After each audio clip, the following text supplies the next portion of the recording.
So I mentioned a couple videos ago that I was making a video about the problems with the buffer system that a lot of people had and trying to kind of show what to do to get around them and or why people are just not being as precise as they should be and accidentally kind of triggering the buffer system to act in ways that will kill them. In Smash Ultimate there are two different buffer systems, which is like the old 10 frame buffer that existed in Smash 4. What a lot of people have trouble with or that kind of causes a lot of problems is the hold buffer. This is something that is brand new to Ultimate. Honestly, in my opinion, it is a beautiful thing. I understand why there are some problems because it seems counterintuitive. I'm going to put links down below that will explain everything in way more depth that is way too confusing and like way too and there's so much to talk about in this video because it will just be a whole video and it's really confusing. I would much rather you guys read that and then tweet at me any questions at PG_ESAM on Twitter and I will try to clarify them the best I can, but that, honestly, that thread explains so much. Probably the one I got the most was that people will tech something off stage like a wall tech and then air dodge to their death. And I don't really understand this one because I've never really done it because I'm always fairly precise when I hit R when I'm trying to tech. I never really hold it because that's just never how I've done, like it's never been how I've done it. So really just getting around it is literally just make sure you tap your shield button. Like it's honestly a better way is just have it as like a face button like B, A, Y, or X. You can just kind of hit shield and then like hit it and just don't hold it. And if you tap it, you will tech, and then you are pretty much fine, and like everything is completely, like you're not gonna die to it. Something kind of related to that is when people aren't sure if something is going to hit them into a wall, they try to tech, and then they end up air dodging afterwards, and that definitely existed in Smash 4. I am also one of the people that has abused that the hardest with my back airs and then my drag downs. Like I would do back air and then drag out the final hit, and then it would whiff, and people are expecting to have to tech, and then they shield, and then they air dodge afterwards, so it's not exactly a deal with this buffer system, but again, a big way to get around it is there's a little option select that you can do that has existed since Smash 4 because of the way the priority works on what will come out of hit stun or what you will do if you are like able to act out of hit stun is your specials always will override your shield inputs. So honestly, if you are not sure of getting hit, you hit shield when you think you are going to have to tech, but also hit up B. If you get hit,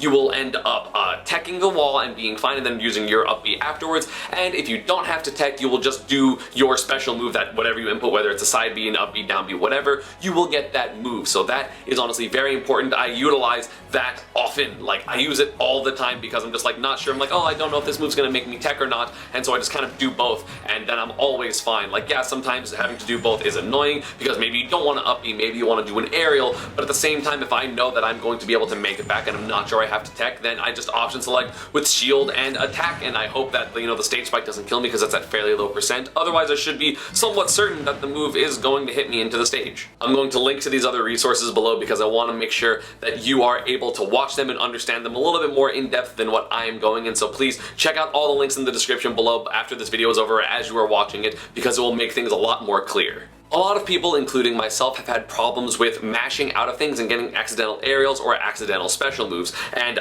this, honestly, there is just one thing that helps this because, yeah, there are a lot of prevalent mashing things such as grounding with, K-Rool's down throw and also Inkling side B and also freezing and a couple of other things like Rob's down throw that make you want to mash really hard, but there are actually been discovered the optimal ways to mash, whether it's, rotating stick or buttons. It's actually rotating stick is in theory better. Again, I will link down below to talk something that talks about the what the most optimal way to mash is, and so first off, go watch that. So I'm just going to be doing that with the pretense of you have watched that and you understand that stick inputs are better. So if you are rotating but also you want to do an instant aerial out of your grounded state or your grab or whatever, you can remember there was a thing in Smash 4 called aerial lockout, which is something that if you get Yoshi egged and you want to make sure you do an aerial, like a specific aerial, like let's say up air, so you hit up air and then start rotating your stick, and as long as you hold the A button or even keep mashing the A button, you will end up getting up air assuming that you hit A every 10 frames like the normal buffer window as opposed to the hold buffer window, and you will always get up air, and that is the case in this game. You can do it with aerials, you can do it with special moves.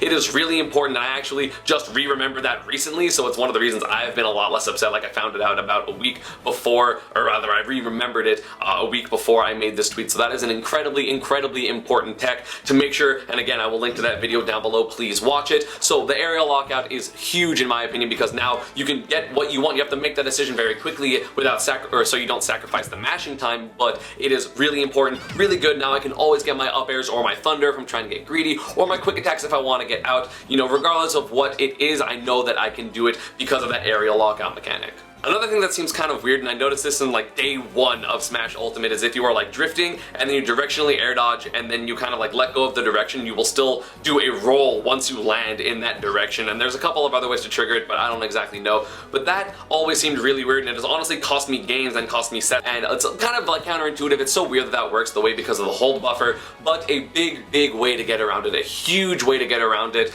is the fact that you need to utilize the fact that in Smash Bros. Ultimate, if you are holding shield and either hit another shield button or your special move, whether it's like B or X, like for me it's X, or I use X a lot, you will no longer be able to do your roll inputs like any add a shield option, or less like the directional shield options. You won't be able to tap jump if you're a tap jump user, you won't be able to roll, you won't be able to spot dodge. It normally allows you to angle your shield perfectly, especially considering of how big shield poking is in this game. It's very easy to shield poke in this game, so normally that mechanic is supposed to be like, okay, you can tap your shield all the way left and not get shield poked, or tap it all the way right or down or up without jumping out of shield or spot dodging or doing either of your roll options. So that is honestly what you can do to kind of override the buffered roll, is to be like roll and then hold B and make sure, and then you can let B as soon as you see your shield flash and it won't roll afterwards. So just you have to make sure that you do use that special, or again for characters like Inkling or Snake that for some reason can't use special, or Snake's, I don't exactly know why he can't. Inkling obviously holding shield and then B will put you into recharging, so for Inkling you do have to hit both shield buttons, or if you have face buttons, so like rip, attack, cancel GameCube users that don't have shield as like your X or your Y button, like that's kind of unfortunate, but you know, you can do either both shield or the shield and B, and I've started utilizing that recently. I really just came to that conclusion like a couple weeks ago. I was like, oh, this is so annoying, I don't know how to get around it without just like not wanting to do those options, and then like I did it once and I was just like, hold it, and I was like, okay, well I'm gonna like try to up B because I was Samus, and then I tapped B and I was like, wait, or like the up B didn't come out and I was like, oh, this stupid, like it doesn't let me do my add a shield options. Oh my god, I can do that for the annoying thing, that's amazing. So like that is actually how I kind of came to that realization, so I think that's fairly funny that I did it on accident, but now it is something I wanted to like tell you and let y'all be able to utilize that kind of defensive, like a weird mechanic they put in, which makes a lot of sense given the rest of the things about this game, but it is so important to be able to use it so you don't accidentally get those rolls. And yeah, it's annoying to have to remember that, but once you get it in your muscle memory, it starts getting way easier, and it's just something you're going to do at all times. There are a couple things, however, that I really am not a fan of, and other people have pointed that out, and it's mostly two things. One, sometimes moves have ridiculous amounts of shield stun that seem kind of like incongruent with the move itself, such as like Pikachu's dash attack,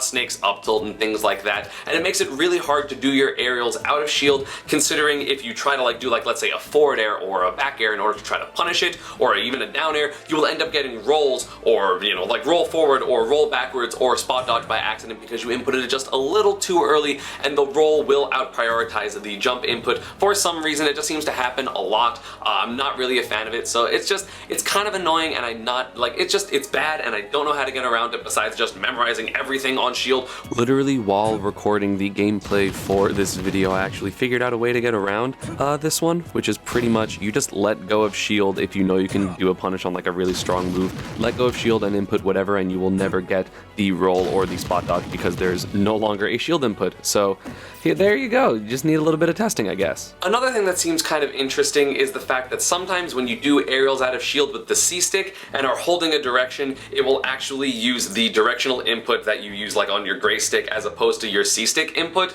Like if you do up or out of shield and are holding forward, you'll get a forwarder. That's why you'll see a lot of Snake players try to do downers out of shield and they get forwarder out of shield. It seems really out of place, and it's not good, and I don't exactly know why that happens. I feel like it's because like, oh well, you did down air and you were trying to buffer, but in the time that you were not doing down air yet in the jump squat or before that, you know, you're holding forward, so therefore it prioritizes as a forward A as opposed to a down A, and I don't really know if there's a way to get around that, because I think if you hold the C stick down, it will still prioritize what the gray stick is doing or what your control stick is doing as opposed to your C stick. That just seems kind of silly, and I don't really want that to be the case. I feel like the C stick should always kind of have a priority over it, but at the same time, I like attack canceling, and you can do stuff backwards with that, so I don't really know exactly how to fix it without breaking other things that are currently in the game.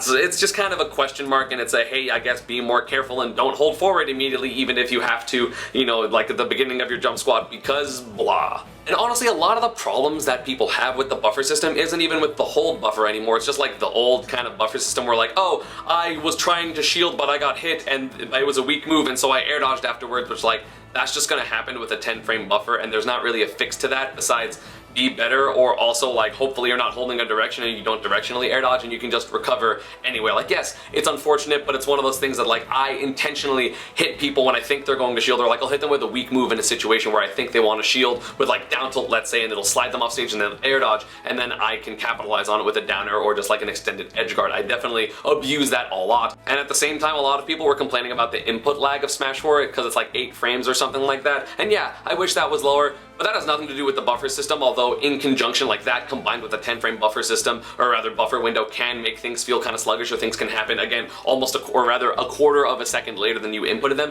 which isn't the best, but that's not really a fix. It's just kind of like two things interacting, and it's kind of annoying. And you know, I was used to a 7-frame input delay and 10 frames of buffer in Smash 4, so it just kind of feels normal to me at this point. So I don't really know what to do about it. And honestly, another big problem that people had is just kind of like the short hop macro, and people associated that with the buffer system, like, oh, I wish I could buffer full hop aerials, but that's not the buffer system's fault. That's just the short hop macro having priority over anything else. So that's not exactly something that I can critique, because that's just about the short hop macro, which is a whole other issue. And as I mentioned in my other video with like what I want changed for 3.0, I do wish that you'd had the ability to turn the short hop macro off. You know, I personally love it because I use attack canceling a lot and it makes things way easier.